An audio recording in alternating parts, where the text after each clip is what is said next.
মুসলমানদের প্রধান ধর্মীয় উৎসব ঈদ উল ফিতরের স্থায়িত্ব সময়ের মাপে ছোট হলেও এর আয়োজনে বা প্রয়োজনে চাহিদা ব্যাপকতর। ঈদ উল ফিতরকে সবচেয়ে বড় উৎসব হিসেবে বিবেচনা করেন মালদ্বীপের মুসলমানরা। এই সময়ে দেশটিতে ব্যাপক অর্থনৈতিক কর্মকাণ্ডের সঙ্গে চলে জাতীয় পর্যায়ে ঈদ উল ফিতরের রঙিন সব আনুষ্ঠানিকতা।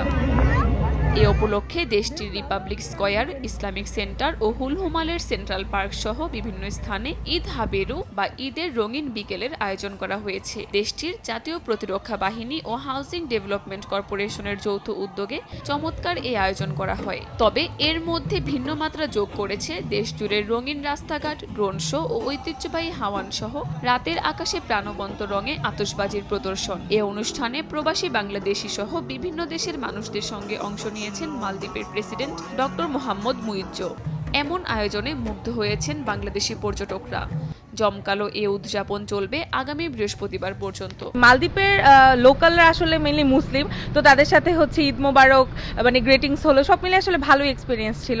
ঈদ ঈদ লাগে, কিন্তু বাংলাদেশের মতো না ঠিক তেমন। বাংলাদেশে আমাদের কাছের মানুষদের বাসায় যেতাম, এখন ওখানে যেতে পারি না, কিন্তু এখানে আমাদের বাংলাদেশি প্রবাসীরা আছে, এখন তাদের বাসায় যাওয়া হচ্ছে, দাওয়াতে যাওয়া হচ্ছে। ঈদটাকে শুধু একটা উৎসব হিসেবে নেয়নি, এটা উদযাপন যে কীভাবে করতে হয় সেটা এদের মাঝে সেই দৃষ্টান্ত রেখেছে।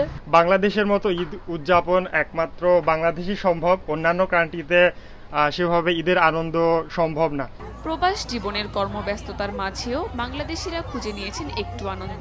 দেশের পরিবার আর পরিজনের অভাব ভুলে জড়ো হয়েছেন মালদ্বীপ সরকারের আয়োজিত বিভিন্ন রঙিন ঈদ উদযাপনে। আর এমন আয়োজনে অংশ নিয়ে খুশি প্রবাসীরা।